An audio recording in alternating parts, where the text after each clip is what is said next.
En el año 490, los persas desembarcaron en la llanura de Maratón. Lo que hoy les voy a mostrar es dónde fue el campo de batalla de una de las batallas más importantes de la historia antigua, una de las que determinó gran parte del destino de lo que hoy somos como civilización en Occidente.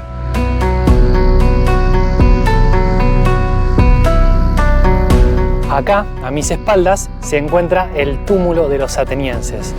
Es donde se supone están enterrados los 192 héroes que murieron en la batalla de Maratón y posiblemente murieron más, creo yo, que eran esclavos, pero ellos no los contabilizaban.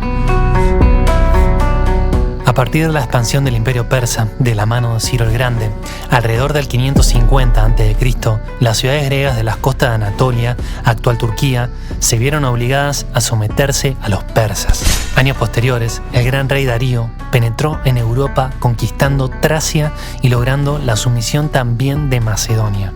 Un hecho que les costaría súper caro a los persas casi 2 siglos más tarde. Pero es recién en la llamada revuelta jónica, a principios del siglo V a.C., cuando Atenas y Eretria deciden participar enviando refuerzos a los griegos sublevados en Mileto y desatando así el caos del imperio persa en toda la Jonia. Un hecho que el gran rey Darío jamás olvidaría. Una vez sofocada la revuelta, Darío envió unas embajadas a Grecia para conseguir la sumisión mediante la entrega simbólica de la tierra y el agua. Sabiendo del poderío inmenso de los persas, muchas ciudades aceptaron, pero hubo 2 que no lo hicieron: Atenas y Esparta. Y no solo eso, los atenienses tiraron a los mensajeros persas a un pozo y el historiador griego Heródoto nos dice que los espartanos también, instándoles a que sacasen de allí la tierra y el agua y se la llevaran al rey.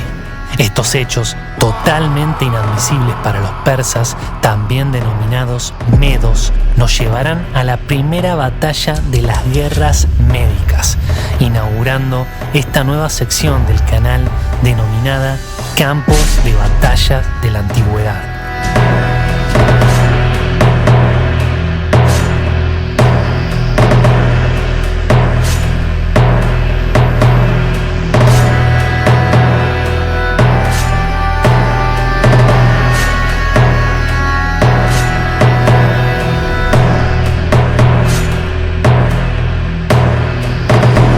Hoy hablaremos de la batalla de Maratón.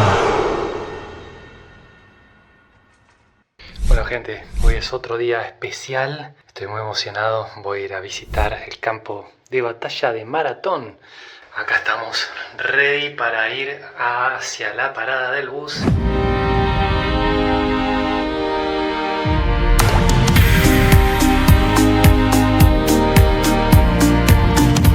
Una vez que salís, tiras a la derecha y vas a la estación que está acá, Katel Atiki. Bueno, hemos llegado a la ciudad de Maratón. Primer punto del recorrido, túmulo de los atenienses y de los plateos. Entramos y esto es lo primero que vemos en el túmulo de los atenienses, que es como un parque bastante grande. Los elegidos para castigar a Atenas, Esparta y Eretria fueron los generales Artafernes y Datis. Organizaron una campaña marítima atravesando las islas griegas desde Samos, pasando por Naxos y Paros, entre otras, hasta llegar a la pequeña Eretria en Eubea, que nada pudo hacer ante semejante superioridad persa. La ciudad fue completamente arrasada y sus ciudadanos convertidos en esclavos y deportados a Babilonia. Y así llegaba el turno de Atenas, y los persas contaban con una ayuda fundamental para esto: Hipias, el hijo del tirano Pisístrato, que había sido expulsado de la ciudad que ya se regía por la democracia y sus ciudadanos libres. Fue él quien recomendó a los persas desembarcar en la llanura de Maratón, apta para la caballería. Su premio, colocarlo en el poder otra vez. Rápidamente, Atenas envió al corredor Filípides para informar a los espartanos de la llegada inminente de los persas. Mientras tanto, los atenienses marcharon hacia Maratón y se les unieron sus aliados de Platea. Varios días pasaron con ambos ejércitos midiéndose sin atacar. Los refuerzos espartanos se demoraban. Hippias esperaba apoyos en base a traiciones internas que no se daban.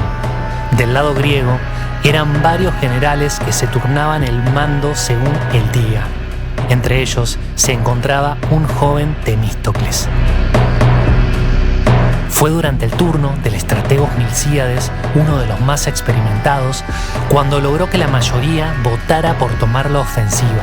Y sin los formidables espartanos, tan solo los atenienses y plateos, con inferioridad numérica, decidieron plantar cara a los persas en la llanura de Maratón.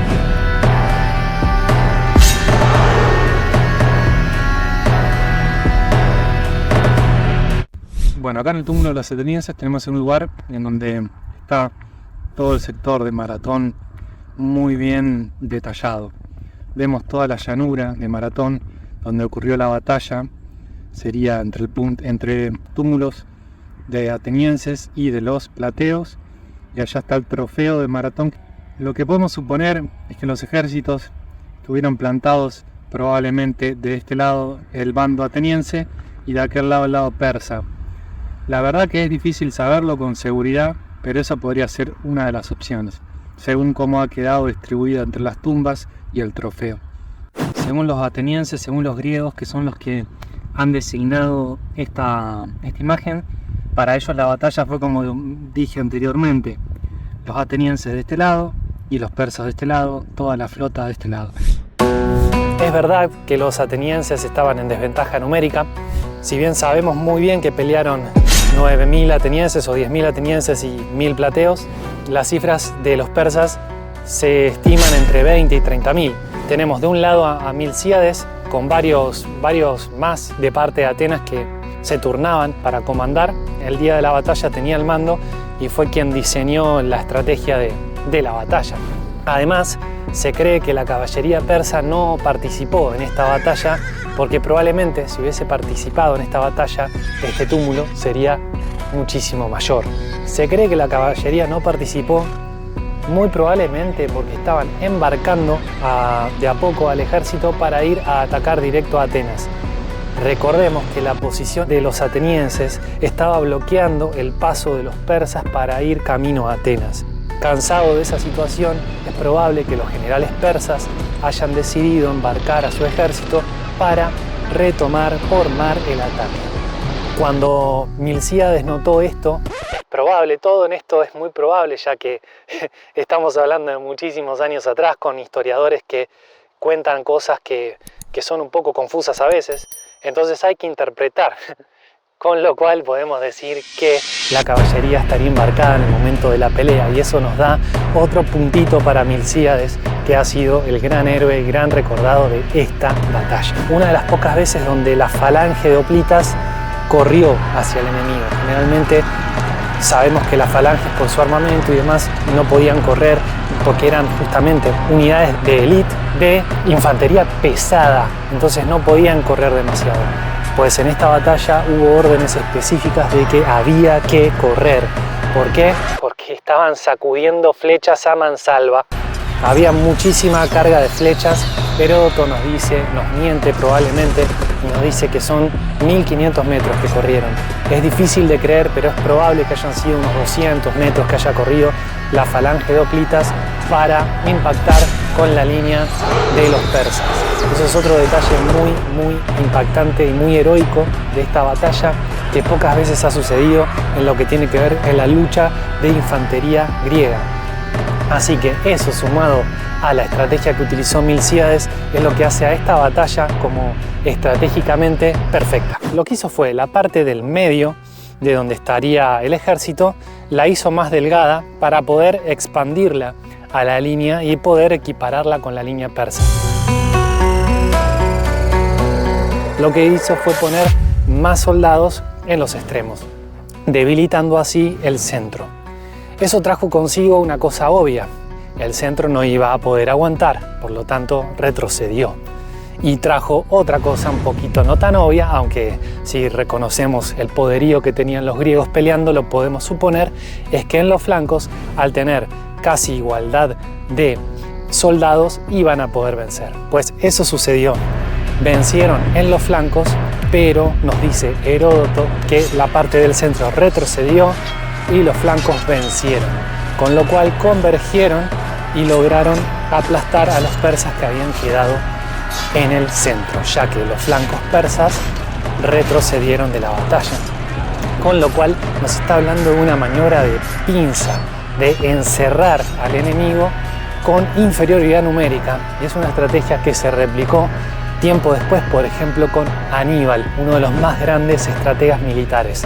Posiblemente Aníbal haya estudiado la estrategia de Milcíades. Teniendo en cuenta la gran cantidad de soldados persas que murieron comparado con la cantidad de los griegos que murieron, tan solo 192 enterrados acá, algunos más enterrados en el túmulo de los plateos, podemos entender que probablemente gran parte del ejército persa se haya escapado rápidamente hacia su flota y hayan podido evacuar rápidamente.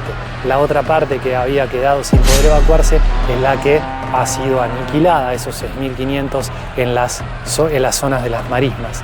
Esto es un poco mi apreciación personal de lo que pude investigar muchísimo antes de venir acá.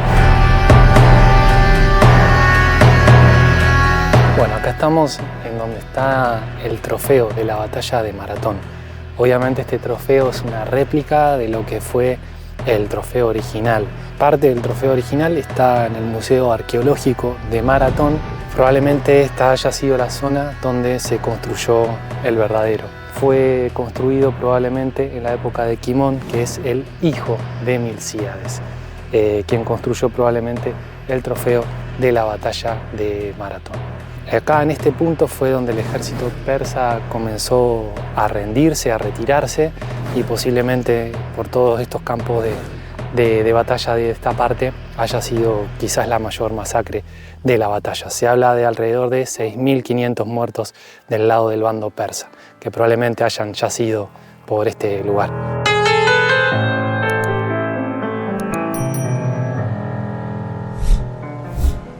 Se dice que como tenían miedo de perder esa batalla de Maratón y de caer en esclavitud, las mujeres tenían orden de quitarse la vida y probablemente mucha de la población al menos escapar o suicidarse antes de caer en la esclavitud, porque se sabía lo que les esperaba, se sabía que lo que les esperaba a los atenienses iba a ser terrible. Es por eso que mandaron a un corredor ni bien terminó la batalla para informar en Atenas que la batalla había sido ganada por los atenienses. Este corredor hizo 42 kilómetros desde Maratón hasta Atenas para avisar que habían vencido. Cuando llega y grita victoria, cuenta la leyenda que este soldado, este corredor, falleció. Por ese esfuerzo sobrehumano que hizo desde Maratón hasta Atenas corriendo, es por lo cual hoy conocemos lo que es una maratón. Esa es un poco la historia de cómo algo que pasó en el año 490 a.C. nos repercute hoy en día también.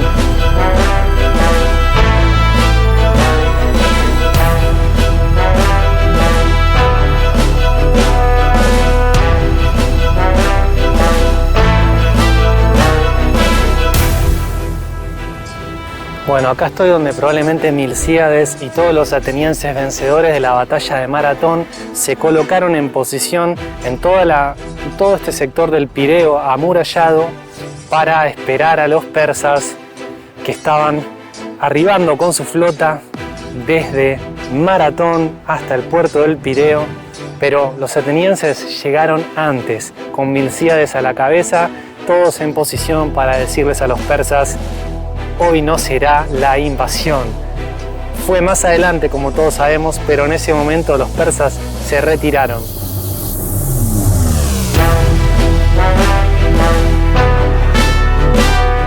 En el siguiente episodio de Campos de Batalla de la Antigüedad, La derrota en Maratón no sería olvidada por los persas, y 10 años más tarde, Jerjes, el hijo de Darío, es quien llevaría adelante la invasión total de Grecia. Lo que Jerjes y los persas aún no sabían es que se enfrentarían a otra coalición de griegos liderada por Leónidas y sus 300 espartanos, que pasarían a la historia por su heroica resistencia en la batalla de las Termópilas. No te pierdas el siguiente episodio de Campos de Batalla de la Antigüedad, en donde tuve el honor de visitar dónde sucedió esta épica batalla en la que Esparta pasó a la inmortalidad.